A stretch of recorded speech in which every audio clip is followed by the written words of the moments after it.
What's up, guys? I'm Bind and I'm back at the studio, as you can see. And today I want to talk a little bit about brushwork. What brushes to use, what not to use, what you can maybe use, what I use, all of that jazz. So without further ado, let's get into it.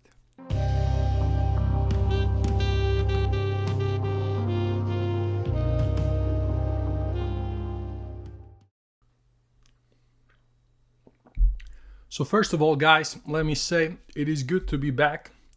Thank you so much for sticking around through my time abroad. The past 3 videos or something where production quality and everything was not quite up to snuff, but we are back and I'm planning on doing more. I'm not going anywhere, so thanks a lot for that.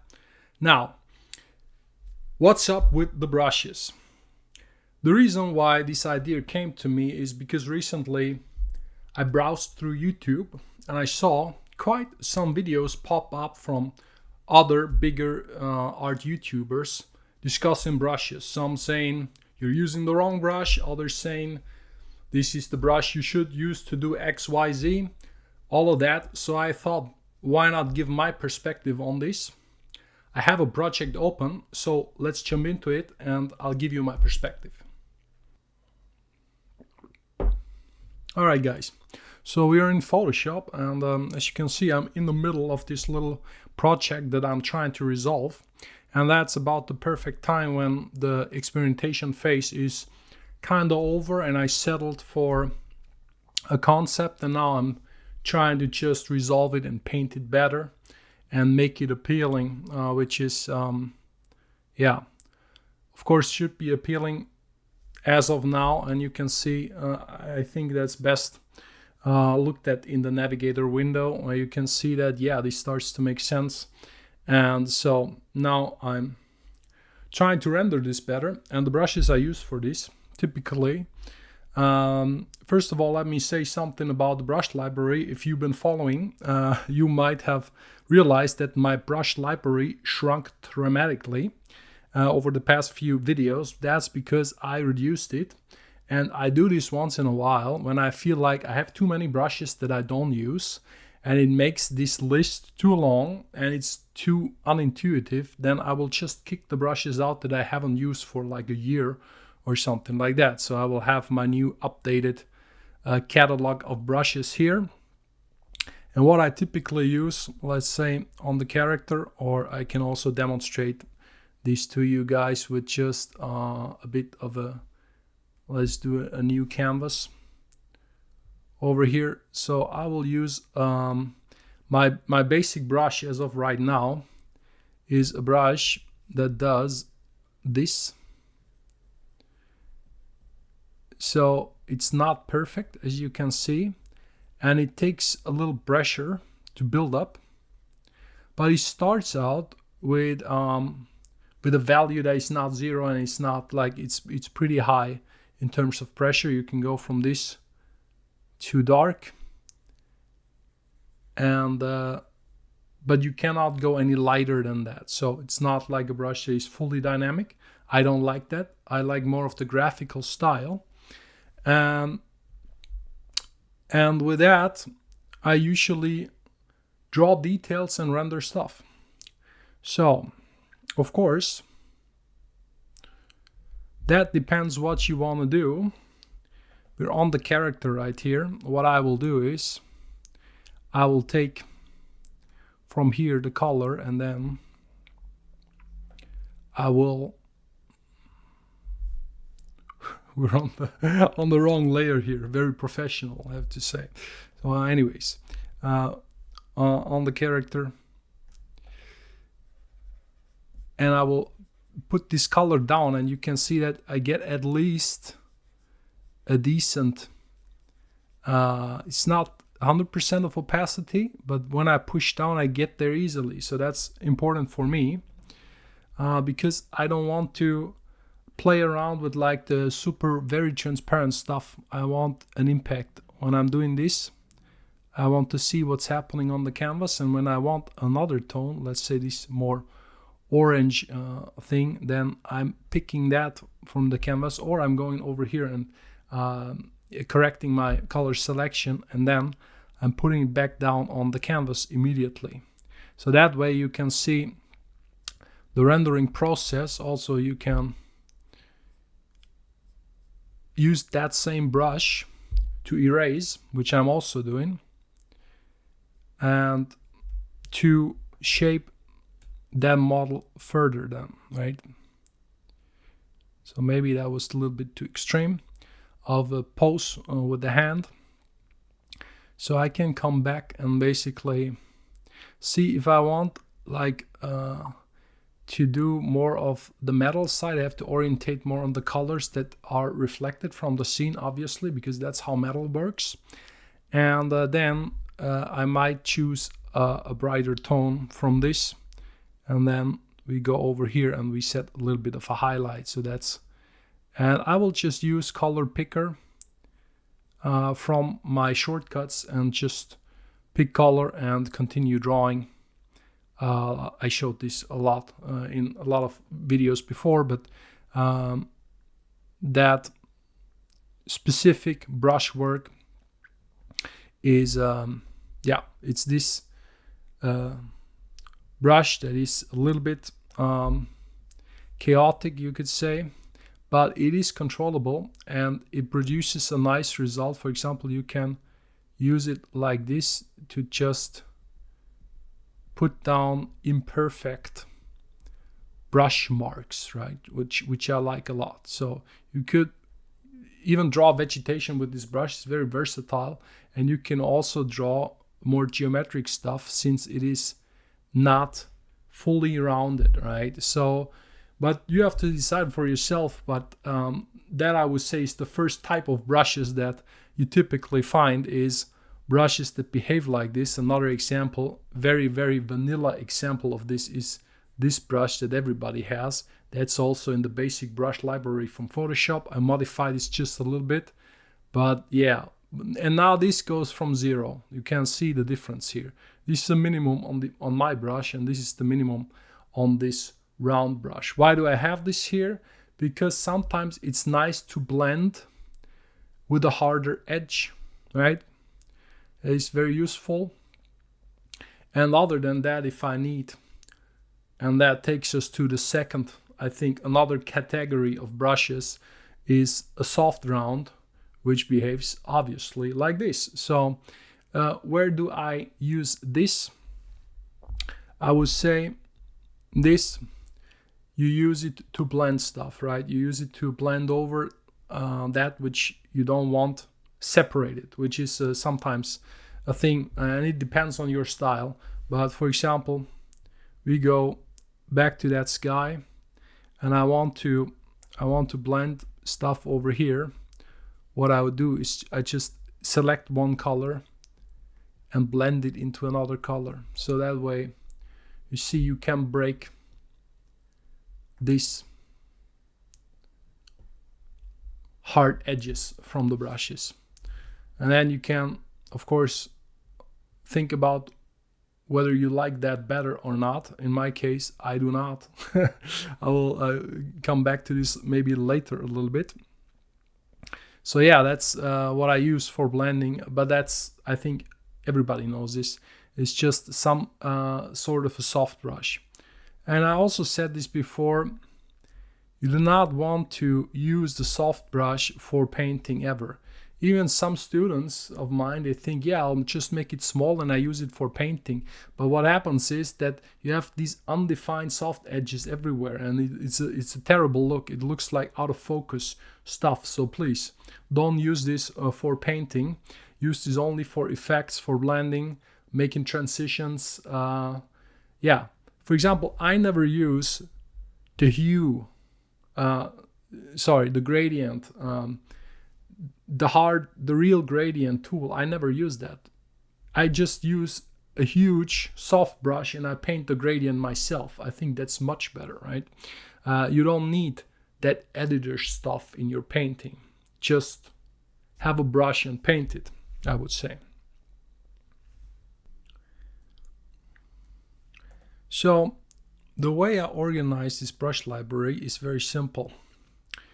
I have it categorized, but without using folders. I just know this in my head. So the first few, they are stroke brushes, and I use them to do pencil stroke, to do different kind of marker strokes. You can see they have different stylistic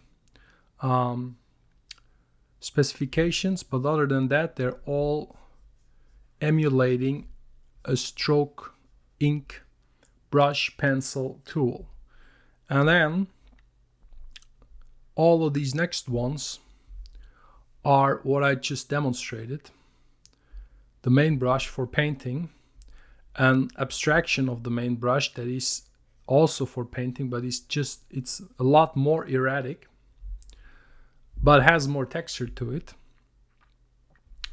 And then other iterations of a painterly brush that has texture to it. I don't have many of these because if you use too much textured brushes, it looks all over the place. There's not personal style, just gets lost a little bit, I think. And then I have the same thing I showed you over here. I have a version of this that has edges to it, right? It is not round. And most of the time I will use this. And then I have also a hard version of this that behaves like an ink feather, you could say, where it just goes from thin to thick.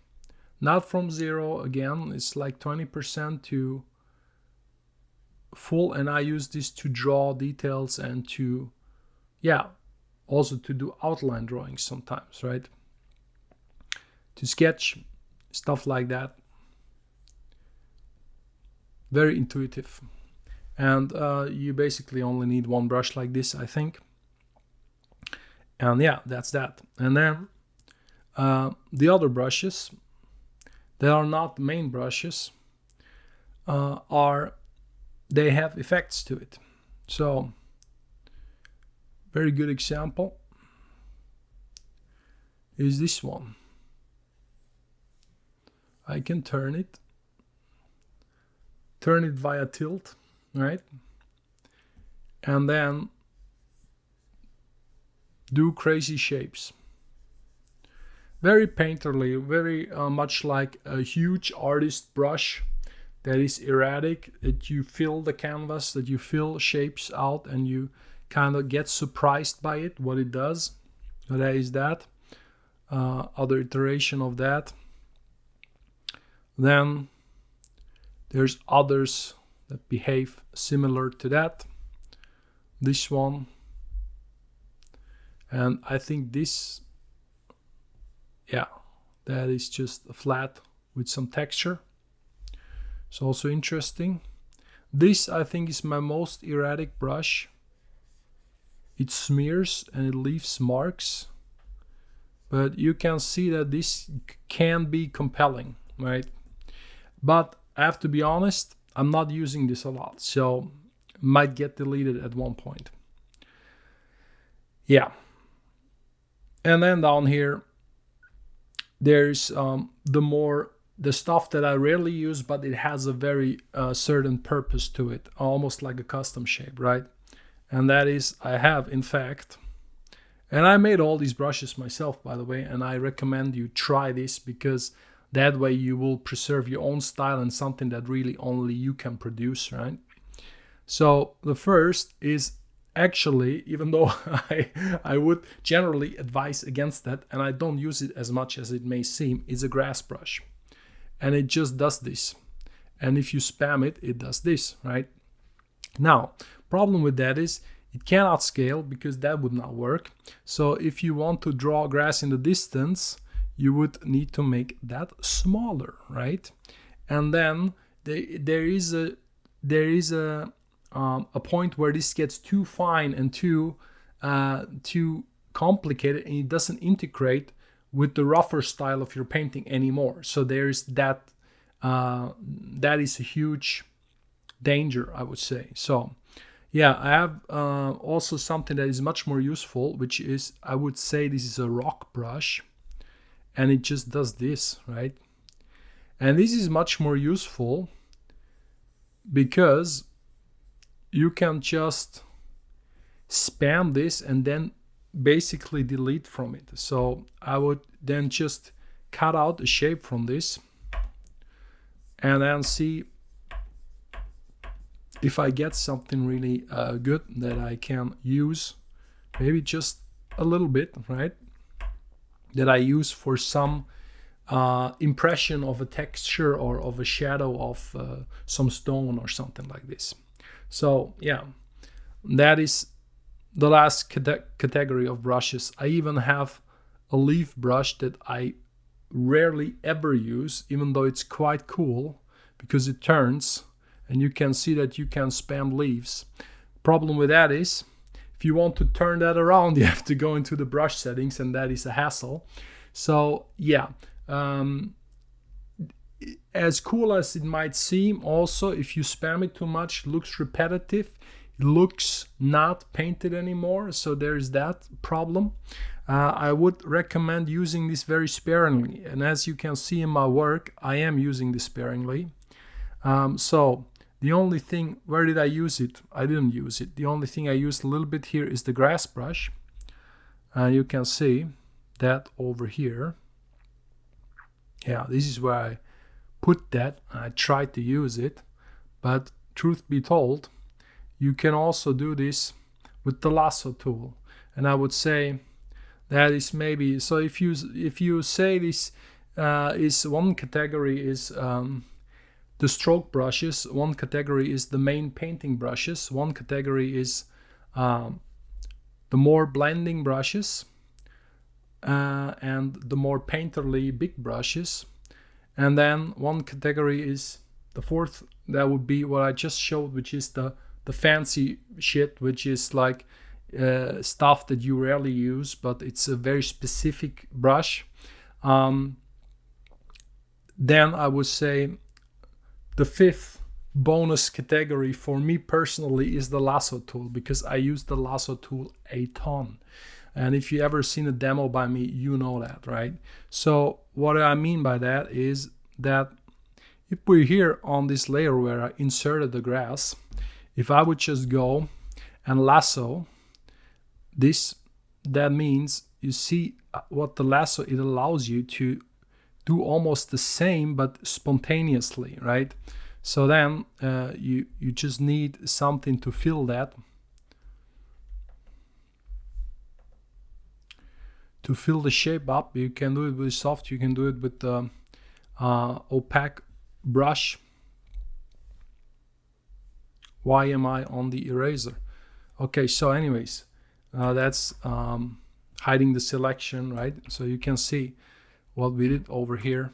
It is pretty good, and it is more unique because we did it just once and it does not repeat, right? So there's always that to consider. For example, I want some grass over here to continue a little bit more than it just does, and I want it to be very, very unique. What I'm doing is I'm doing exactly what I just said. See, I'm using the lasso tool for that. And you could paint that, right? So let's get to my main brush, make that a little bit smaller, and this, in the same vein, we can just paint marks, and then we can counter paint them. That is a phrase I often use, and that just means I take the other color and I paint out what I don't want, so it gets thinner and it gets more fragile that way. So that is tedious, of course, but that is now more in the real painting vein. But I explained this also before, and you saw using the lasso tool like this really is also like painting. It's just a postponed brush mark that you will eventually put down, right? And it is like you really do a unique brush mark every single time that you make a selection with the lasso tool. So I dig that a lot. You can see, and then if it gets too thin and too complicated, I will intervene with my own brush strokes, right? So for example, I can make this a little bit less pronounced, and then I will just take again the color from the environment and continue painting here, right? So painting grass, of course, is its own challenge. A lot of people notice. There was a comment recently that said, can you make a video on how to paint grass? Because I mentioned this in a video, so maybe we'll do that. But the problem with grass, just very quickly intervening here, is that you paint a lot of the same shapes, and there is so many of them that you cannot paint individual strands of grass or beams of grass, right, as you would say. And the same is with huge crowds of people. The same is with everything that is like, very granular. You like millions of little rocks. You can't paint them, so you have to come up with something else. But painting already has a solution for that, and the solution is you only show it where there is light and shadow and where you would actually be able to read it in real life. Because if you take a photograph, it's not like grass beams are showing up all over the place. Like a few meters out from the lens, the grass will also just blend together as one body, right? So that's what I recommend here. But we're getting a little bit off topic of the brushes. So guys, this is my brushes. This was my brushes. And let me know what brushes you use. If you like to maybe get one of my brushes, we can maybe arrange that. And also I'll paint this some more, and if you want to stick around and watch where this is going, right?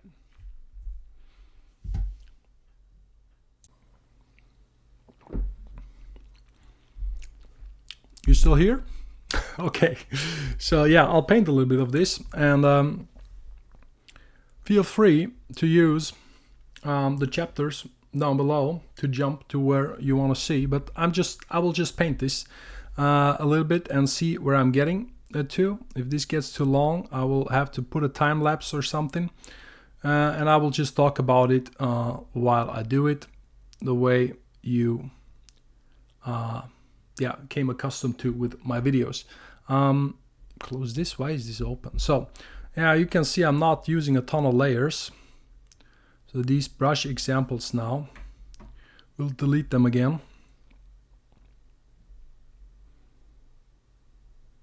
I'm using sometimes German and sometimes English in the UI, so I get confused a lot. It's really terrible. I should change it all to English. It used to be much harder, but now you can actually kind of do it, so that's good. So you can see I'm not playing around here with the layers. I just want the guy on one layer, and then that's it. Trying to resolve this, and as I said it in my lengthy tutorials, I want, if this is acceptable, I will jump to the next thing. So maybe we'll try this in a second. I don't know what there is with the guy, because this is like a concept that it does not have any any sketch of any sort. So I'm just trying to come up with stuff here on the fly, which is arguably the hardest thing, right? Because if you have something that you can reference, that is generally much easier to do. Also, I'm not just not zooming in because of you guys. I am generally against zooming in. So you could really say that.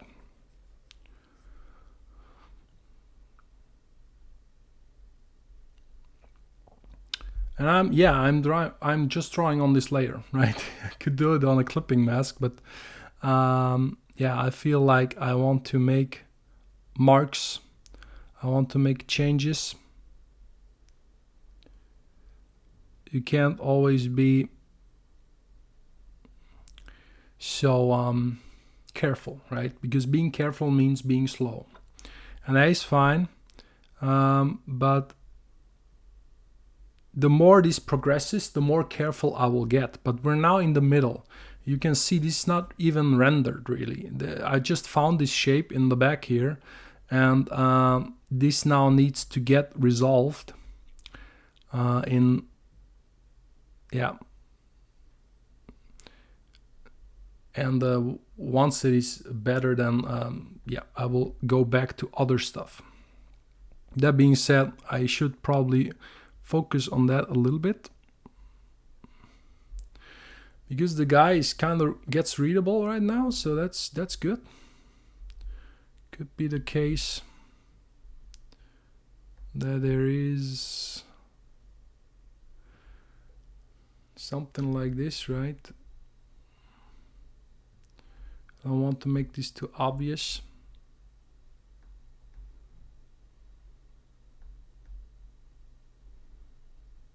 Right. So yeah, maybe like this. So sometimes you can see that a little detail sells the whole thing a whole lot better. So then we have stuff in between, in the middle. This rock, I just put it there recently. Let's see real quick. And usually then at one point I will combine all of this, right? So yeah, now I remember what I wanted to do.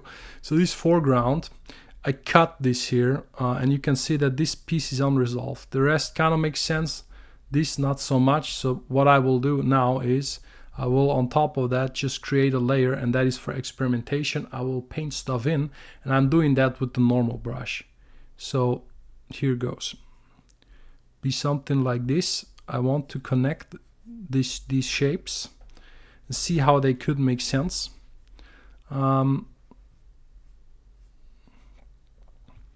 But there's where the illuminated part area starts. So we're in the shadow here, and then there's a transition, and in the middle everything is illuminated, right, as you can clearly see. So there's that idea. Also, what do we have here? So this is all stuff that could potentially get combined. So I'm not going to be too careful with that, right? I try to have a layer order established at all times, but that layer order is mainly just sky, background, midground, foreground character, or something like that. It shouldn't really get more complicated than this, right? And I just, for now, I keep the character separate so that I can move him around if I want to. That's the only reason. But yeah, you don't absolutely have to do this.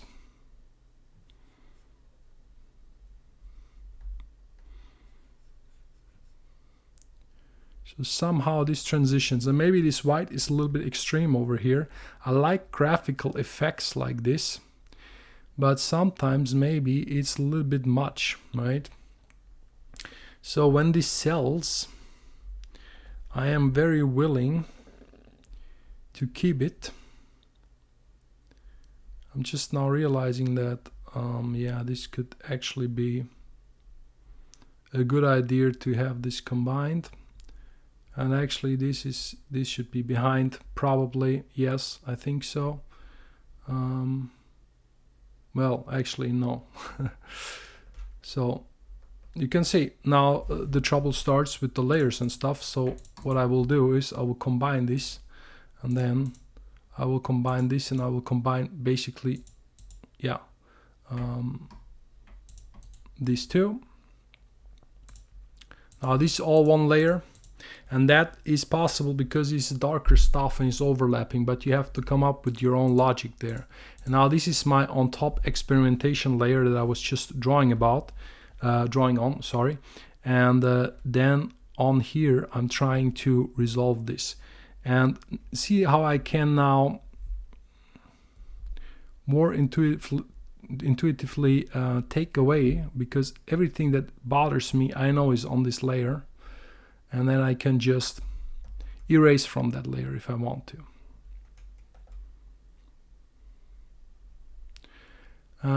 Trying to keep the bigger brush,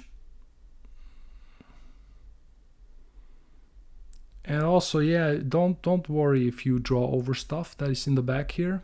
You can delete again, You can draw over it again, it doesn't matter. The bigger picture is what is important here, right? So actually that is a mistake. The light is coming from the other side clearly. And you can see if stuff is simple, you can fix it fast, which is a real advantage. Well, let's see.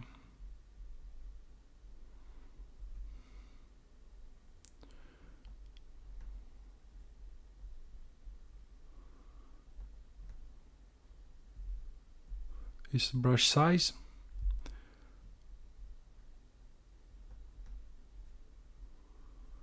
And I'm just taking colors from the rock to render more of the rock.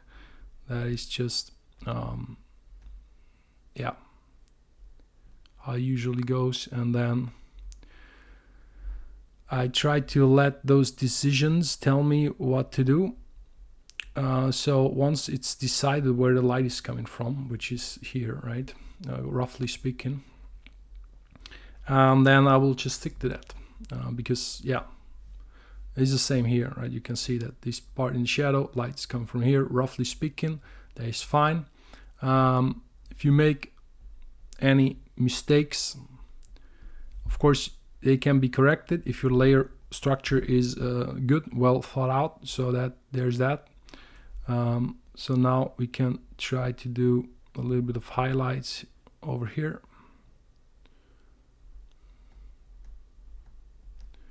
And also we'll need, I guess, some shadows. So this is a transition from shadow to light. We don't know how this shadow is looking.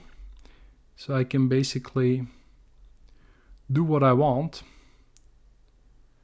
I just have to respect that, yeah, light is falling off here, and then once we're in the foreground, there's no longer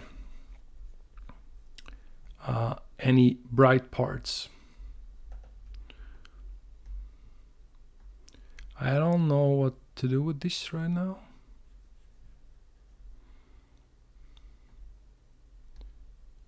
So there needs to be a transition of some sort. And yeah, that actually helped a lot.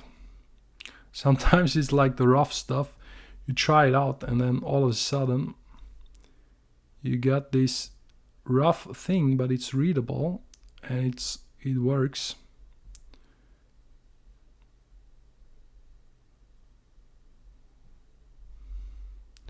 Right, and the stuff can blend together as well, that's fine.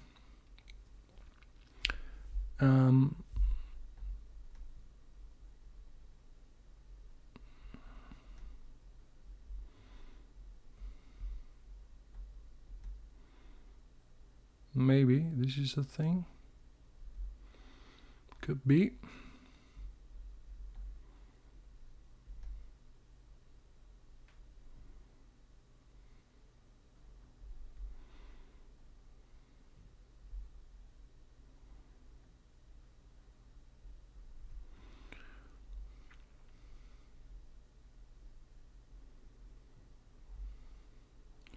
And then once this is gotten a little bit better, I will see where is the pain point of this image. So yeah, we did a little bit of painting. So now let's see over here. This is a structure that is kind of in between the background building and the midground here. So yeah, and this is where I just blocked in very roughly some shapes of trees, which of course you can also paint here some more. It was a hard shape that I did lassoed it in, but yeah, once you think that's fine, you can start painting on there, of course. And then eventually I think this should get combined. Actually, let's combine this right now.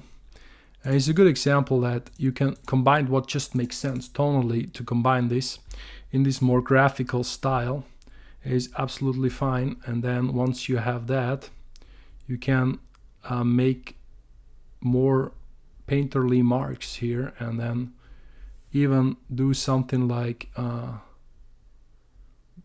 branches or stuff that is more intricate, right?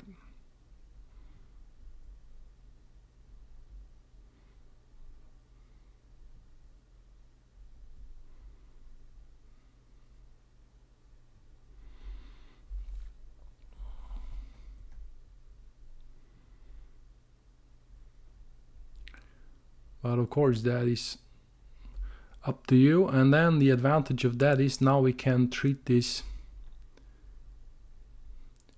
as an entire layer. We can clipping mask that, we can lock transparency and blend on that. So we have a lot of options now that this is one layer.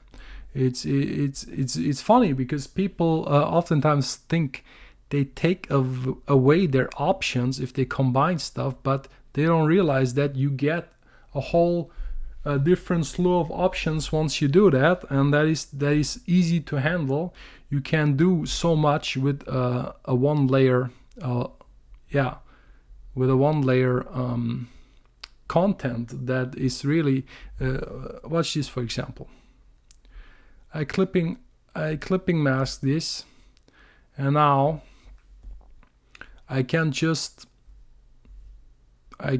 big brush blend this. See how powerful that is? If this was like 10 layers, there would be no way in hell for me to do that.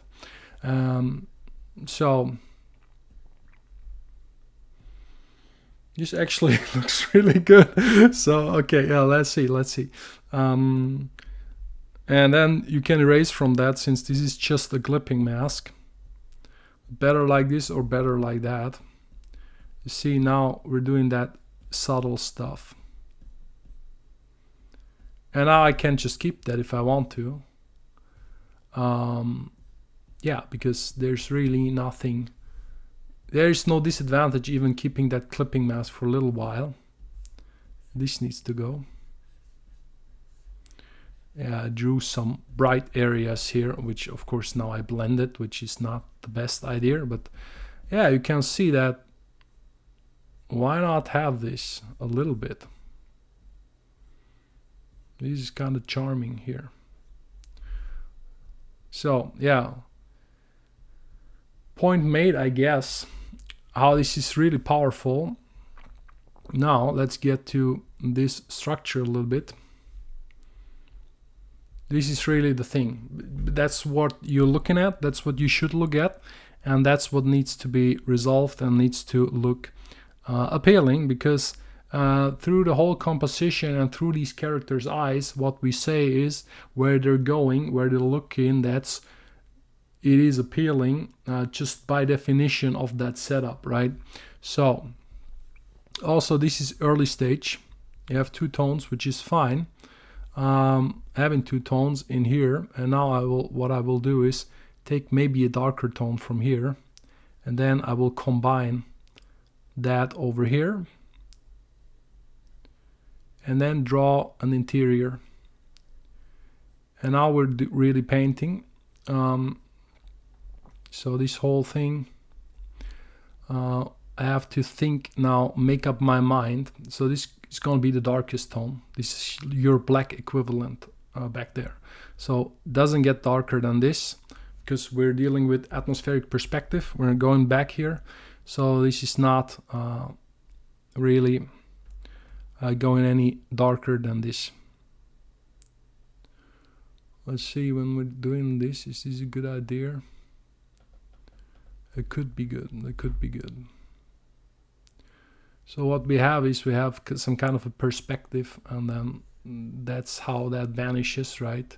Roughly speaking, maybe not that extreme, something like this. So that means horizon is here somewhere. And usually I would paint that if it's very complicated, but it's not in this case, so I don't feel the need just yet to paint that out. But if you struggle with this, yeah, you will know what I will say. Just paint the horizon line and draw some points if you struggle with perspective. So now let's see, We need some kind. There should be a window opening here. I guess that's what I think should happen.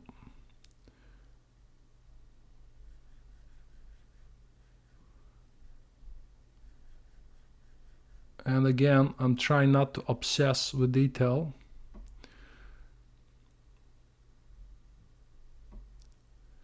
Very similar over here.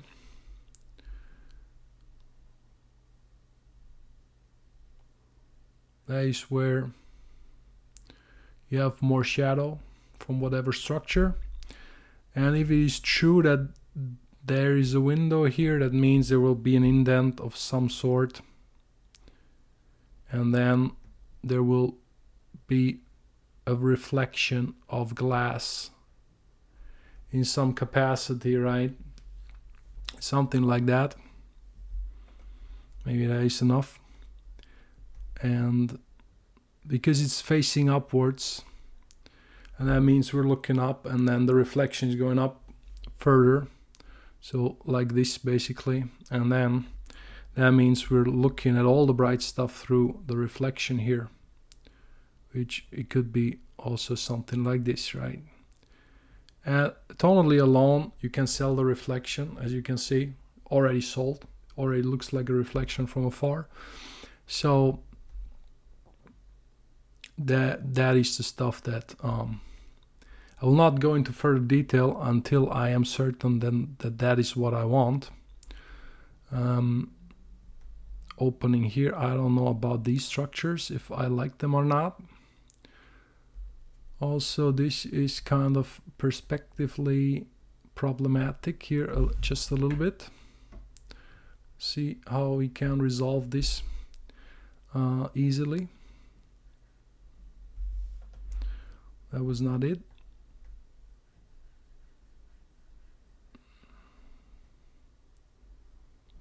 Maybe it's like this.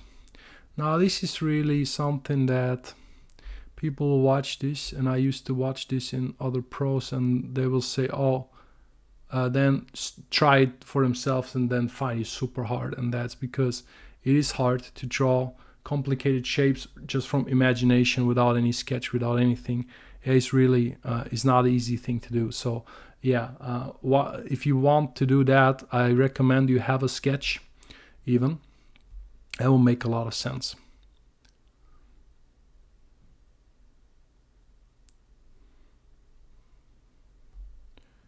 So now, trying to do something like this.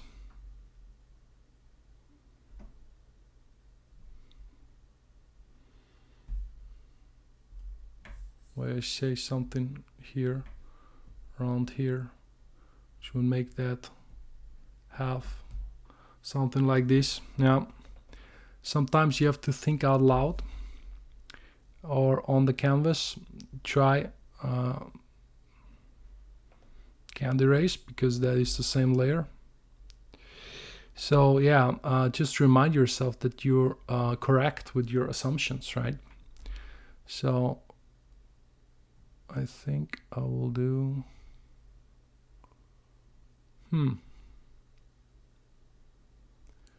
it could be tricky. I think I'll imitate this shape once more. It's like a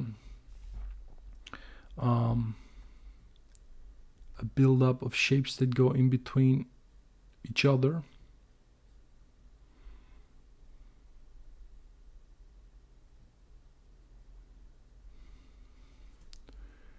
So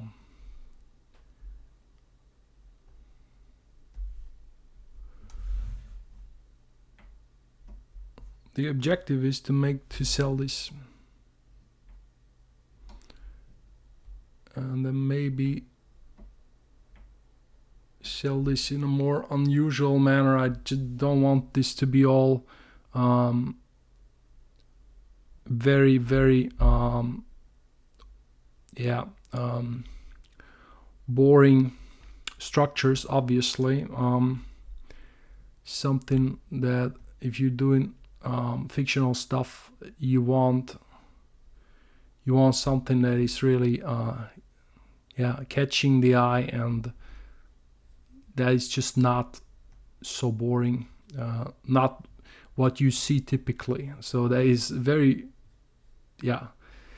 easily said, much easier than done, because most people, as you might know, if you follow artists on social media, most stuff looks the same. That is just how it is. It's very hard to come up with stuff that nobody has seen, obviously, right?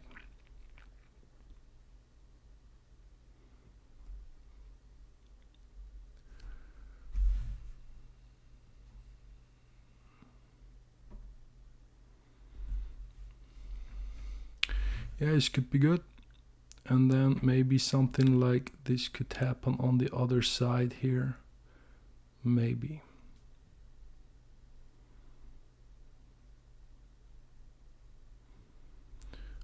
Repeating something.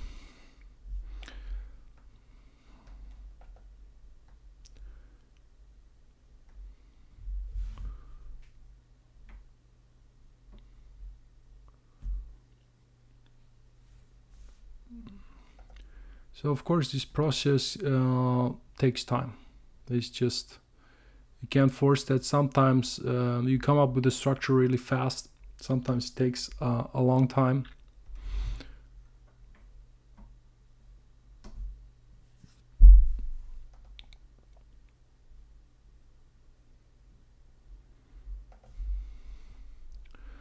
But you can see that we're making a little bit of progress here.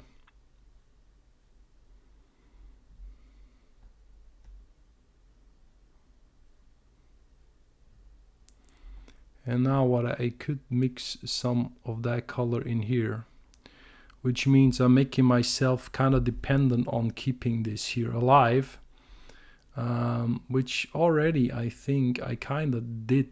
I kind of committed in my head to this, so I might as well do that.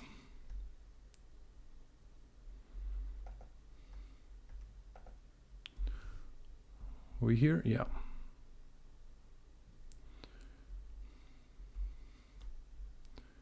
So it could be the case that the shadow color is exactly where this is also, of course, happening.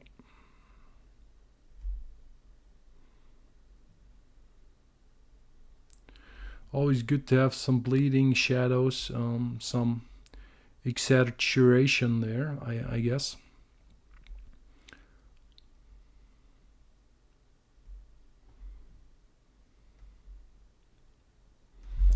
Let's try something.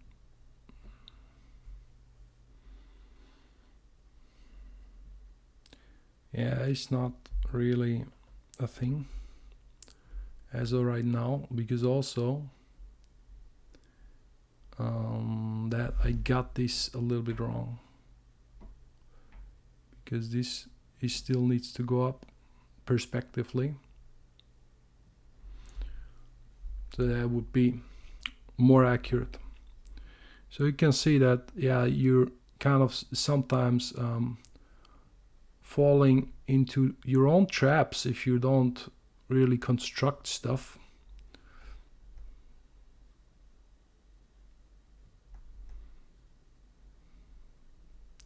Because you have to judge it all the time and then see if you've done a mistake or not. So a lot of that stuff. Let's see.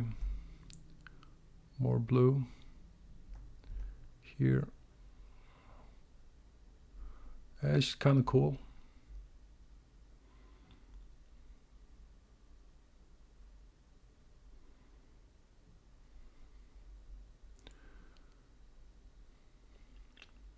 I think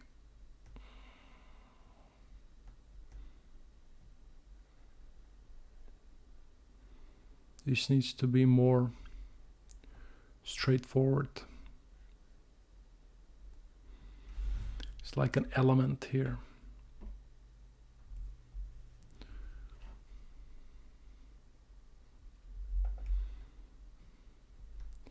And then if you want this illuminated, obviously we kind of know what to do. This has to have something to do with the sky, since this is some kind of metal or artificial material, right? So there is that going on.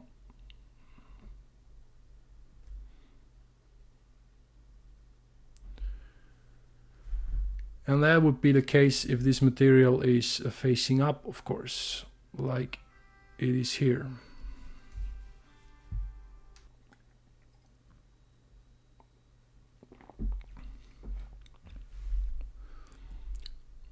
So then that means all of that stuff, I can treat it the same. Maybe not always, because there could be stuff obscuring the reflection, of course, right? There's that.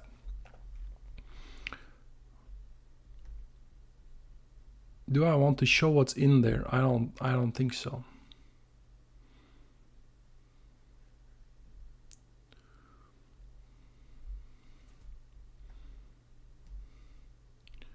This was supposed to be a bend 45 degrees, something like this.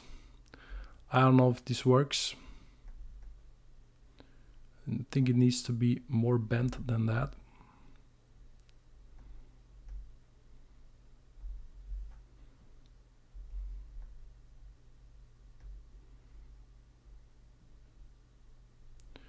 Something like that.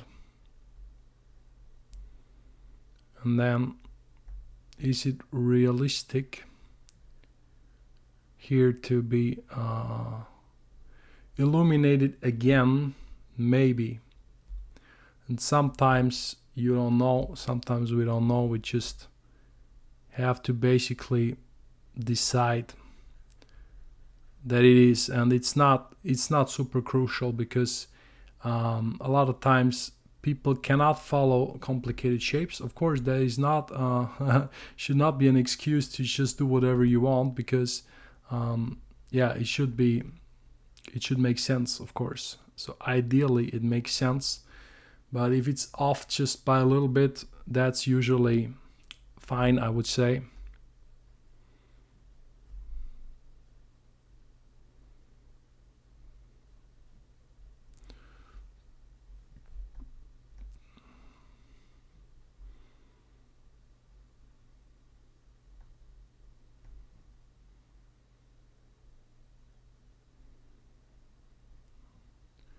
How about we do this over here? Maybe it's a cooling thing. Yeah, could be good.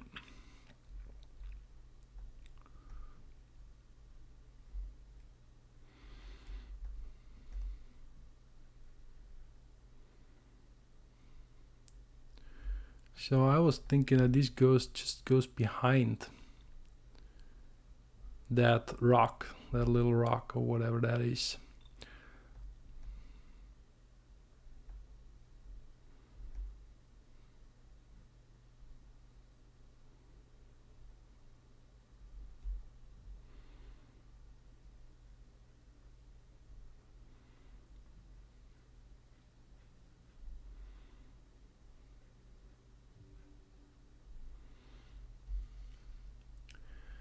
Maybe we do another window in here.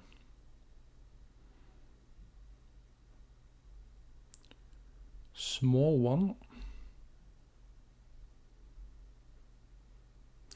Yeah, I mean, in reality, this structure is big, so a person would be like this, I guess. So that makes sense. Person stands in here, looks out the window. That's fine.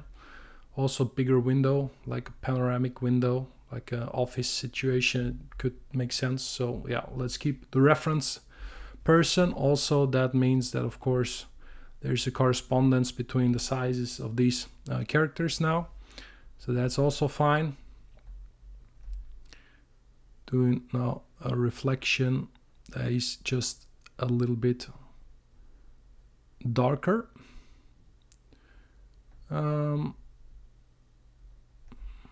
But still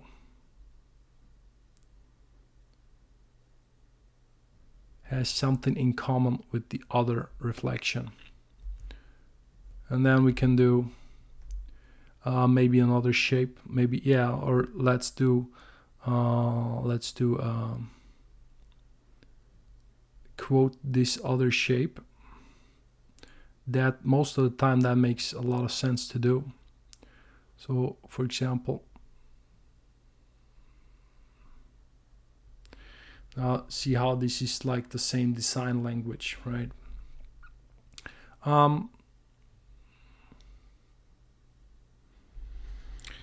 It is the same design language, but I don't like it. I have to do it really the same way, I think, for it to work. Yeah, that's better.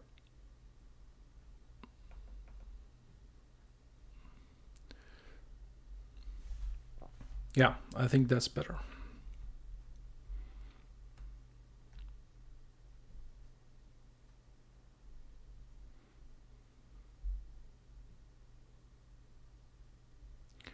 And also, something I have to remind myself also over and over, things do not need to be symmetrical all of the time, right? So you're allowed to do stuff that is not, of course, it makes it even more interesting if it's just not as symmetrical a lot of the times. So yeah, that's another thing. But yeah, that's a whole art in itself to design objects, complicated objects, because how are they really behaving? It's almost like an industrial / product design that you need to really train this. There's no I will just do this casually and will be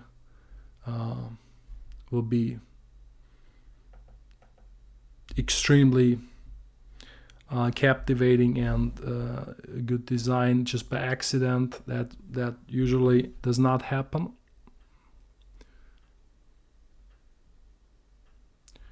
Yeah, that was kind of good.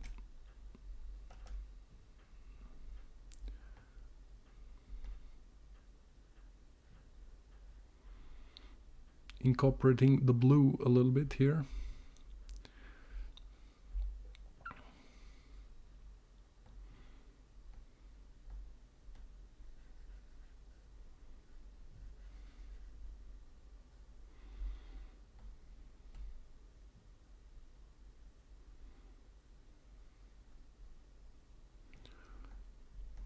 Now,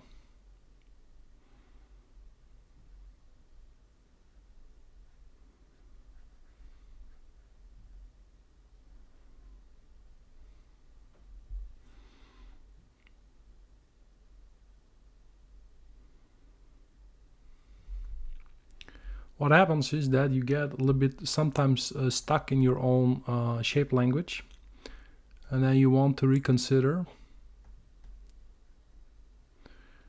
And yeah, just see.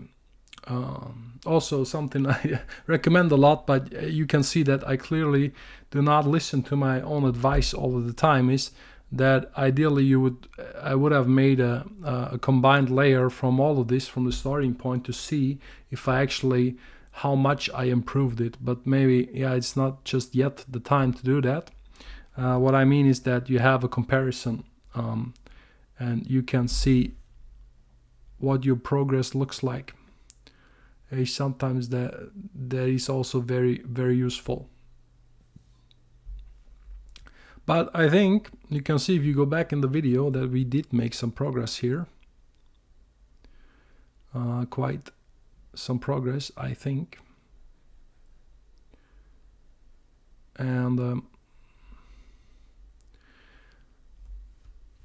at one point, this really all, I think, integrates pretty well. So now I'm going to do something shocking again. If you don't know, the shocking meme is like I talked about this so long in an hour,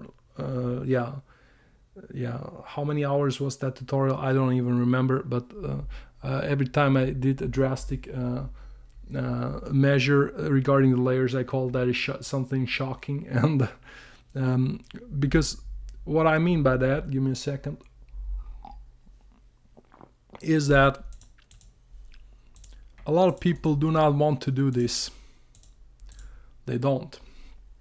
But with caters to what I said earlier, that is actually, for me, that is like a relief, because now I have this stuff on one layer, and this is kind of baked in now, and I have control again without needing to think. I'm just on this layer or a clipping mask from this layer, and I can continue to draw, right? So all of that stuff,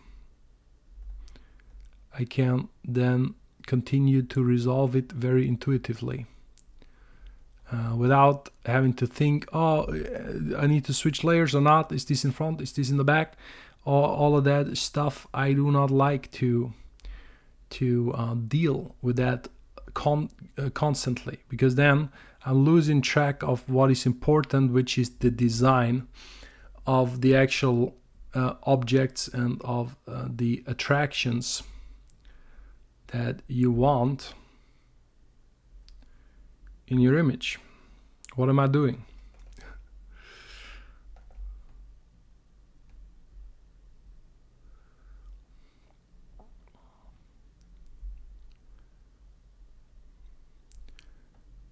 And another reason why I wanted to do this is because I wanted to do a little bit of a rendering of this background rock, and I want to be really careful with that, because I want this to be remain really painterly and blend into the rest and give just a faint idea. This is like an overblown, overexposed kind of a look. You have the white bleeding through everywhere, so I want the white and the color to dissolve, which is like something, yeah, is a little bit advanced, because you have to imagine that, and that is like more of a almost atmospheric effect incorporated in a painting, which is not the easiest thing to do. The easiest thing is to paint what you see every day, right, where you can clearly judge it. This kind of stuff, some people pull this off very effortlessly and just make it look so easy. I will not fool you there. It is not easy. Yeah, you have to practice in order to pull that off. But you can see that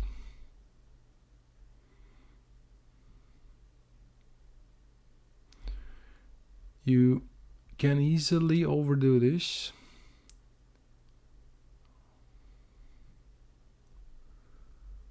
And I kind of want to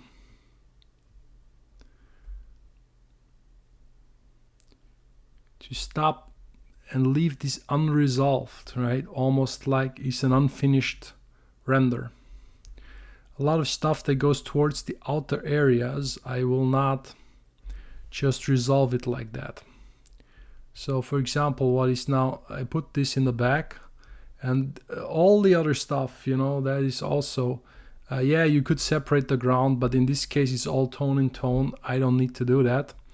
But if I'm now drawing more in the back, I either use this layer or let's use a new layer for once, just to make this point that if I want to maybe draw on here, make some marks on here, maybe that is a good implication and maybe it's not. I think it's not. So then just like that, we'll do a new layer and we try again. Maybe there's the tree stuff is going on just a little bit over here. Sell this as some like tree silhouette in the shadows, right? So could do that, break that open a little bit.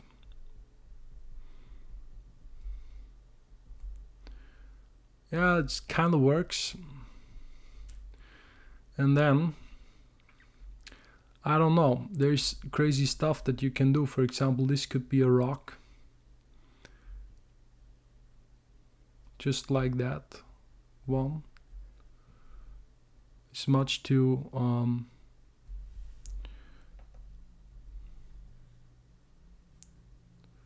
way too much, so I toned it down. Now I'm taking this thing again, and then we'll see if we can sell this or not. And if it is a good idea at all, because if that was in fact some kind of a rock formation, that would then, I think, need to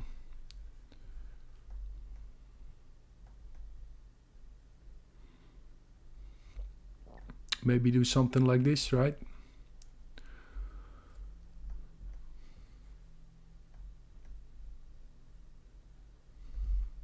Imply that it's going on.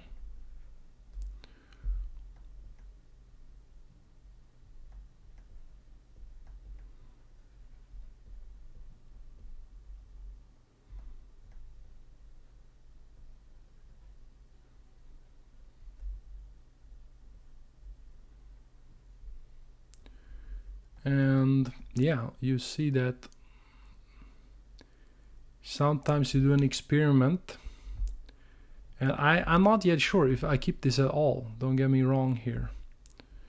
This could be very easily not be a good idea, because now I solidified all of that stuff and made it a landscape. Before it could have been the sky, right? So now this maybe is really part of the landscape. So what does the navigator window tell me? Navigator window tells me that this is kind of good, but this is that's kind of a problem, because there's this shape that continues here, which is a bad thing in general, and then you solidify this over here. That is maybe not the move. So this goes again, and then I will continue this project. Let's use something a little bit more erratic for a brush. Let's see, what can we use? Maybe use something cloudy. I made myself a cloud brush. So also, this is not the brightest. The brightest would be this, right? And then cloud would come down here, maybe be like that.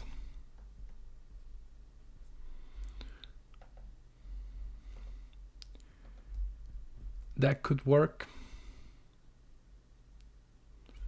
Look at this. Always look at the small picture here.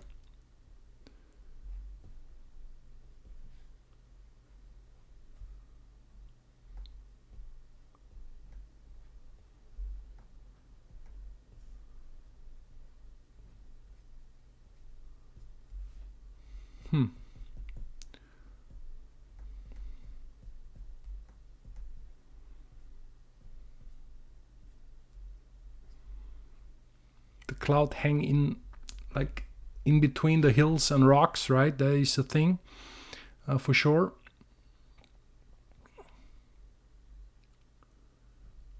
Yeah, this hill is surprisingly good. Like, I drew it so sloppily, but you can see as an example, if you look over here, this just seems to work. And sometimes you cannot really explain that. I'm going to blend these also into each other. Erase a little bit where you don't want the cloud.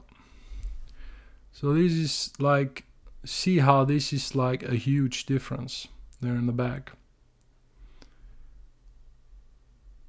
What needs to happen is that background trees and background shadows, they need to come together. And the reason for that is because they absorb the most light. Like a tree is like a shadow, it absorbs the same amount of light. So you bundle these together, it will create the illusion like this is like tree and shadow. You can see it in the distance, you can see it really well, right? So I'll do this a little bit more since this seems to work out. And now I changed my mind. This is no longer trees. I'm also coming down here now, making this a hill, and looking here, this really nice composition, because you stack the stuff and it's diagonal, and then those rocks are diagonal, and then yeah, that's kind of, I'm into diagonal compositions anyway, so but sometimes that is not so obvious that it will work. I think I made this too harsh. I have to tone this down.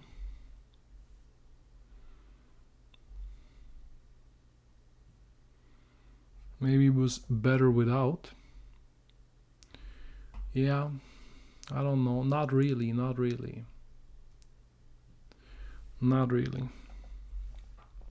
So then there comes the point when this new layer, is not yet the case, but that also depends on you. At the point where this new layer is so good, became so good that you want to keep it and not fuck it up, and what you then do is you do the whole thing over again. You start a new layer and experiment. That's what I do a ton. And I love it when you can just put down some little marks and they sell the whole thing. That's really, if I had something, a favorite thing, that would be it, I think, about art, is like selling with as little effort as possible, you could say. And then also I'm always looking constantly for an interesting shape here. Oh, maybe these are trees, right?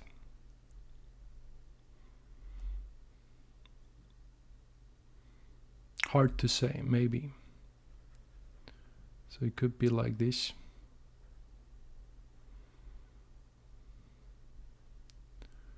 That kind of makes sense.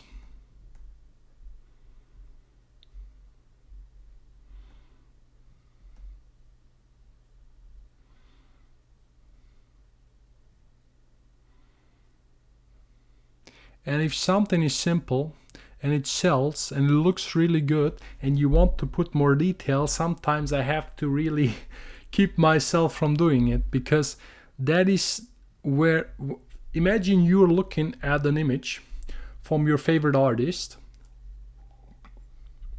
excuse me, and where do you linger? You linger on the optical illusions. It's like, this is so simple, but it sells, and you're like, oh my god, how the hell did he do this, or she, right? So that is something that I love this.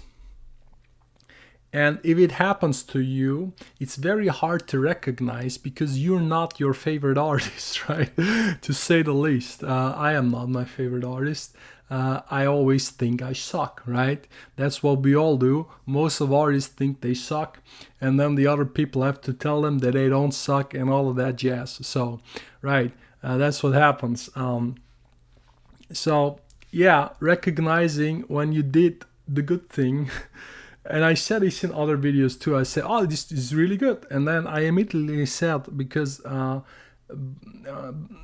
when I was like new on YouTube, I said, guys, this is not because I want to pat myself on the shoulder. It's because if you do something good, you have to call it out. You have to recognize that there is an art in itself, right? And it's no problem with that, because sometimes you make good mistakes, or there's a coincidence happening, and if you can, and it's so easy to just brush over it.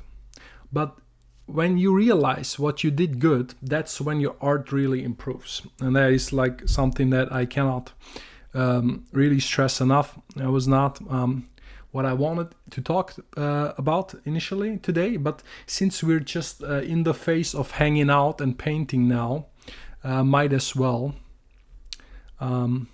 talk about stuff like that. So, is this better or is this better? I would say it's very clear. This is a solution that we can really stick with. So, and then there was this.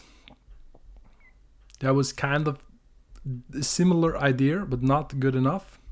So this gets deleted, and then here is, that was just those trees. Here is the cloud thing. It's all together. Now what happens is, might as well combine all of this, right? And do it again. You don't have to do that. You can merge this and then say, okay, if that was just the sky, it would be kind of boring, and then this is in the valley is much more interesting. And all of a sudden now, this shadow on this rock, it gives legitimation, or what do you say this? It legitimizes that shadow in front, because there could be a rock in front where it just casts this shadow, right? And you'll be, okay, this is like in the valley, right? And then here is where the light shines.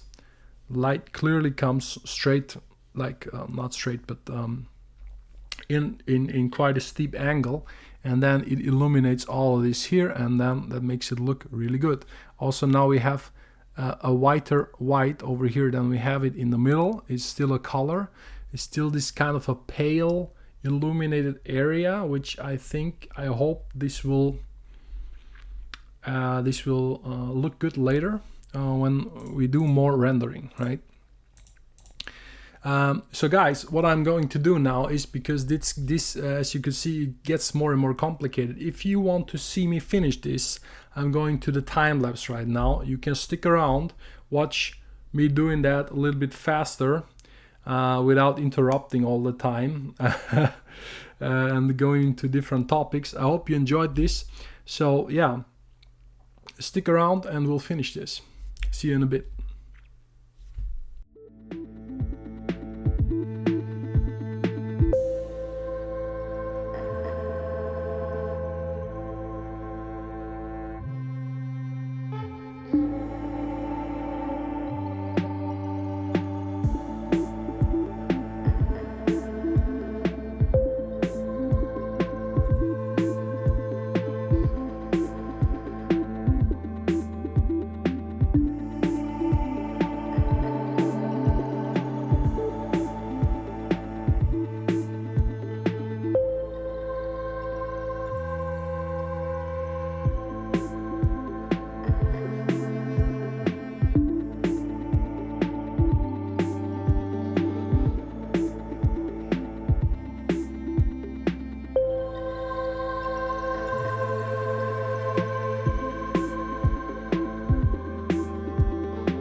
So guys, this has been the artwork, this has been my demo, this has been my thoughts on brushes and brushwork and all of that. I hope you enjoyed that. Thanks so much for sticking around and watching me ramble and paint. Of course, this is always a little bit sporadic, you could say, because it's hard to paint efficiently while talking. I talked about this in the past. Of course, you guys understand, right? But eventually we got things done, and there is no perfect format of showing this. Either you do a time lapse and it's going to be efficient step by step, or you're rambling and hanging out, which is what I think. I hope you appreciate that also. I know I do. So anyways, if you have any questions about brushes, about my brushes, about brushes in general, put your questions down below. Also, if you want to help me out a little bit on Instagram, because these days I'm not getting any reach. I don't know what's wrong with that. Link is down below. Thank you so much for that. And yeah, see you next time.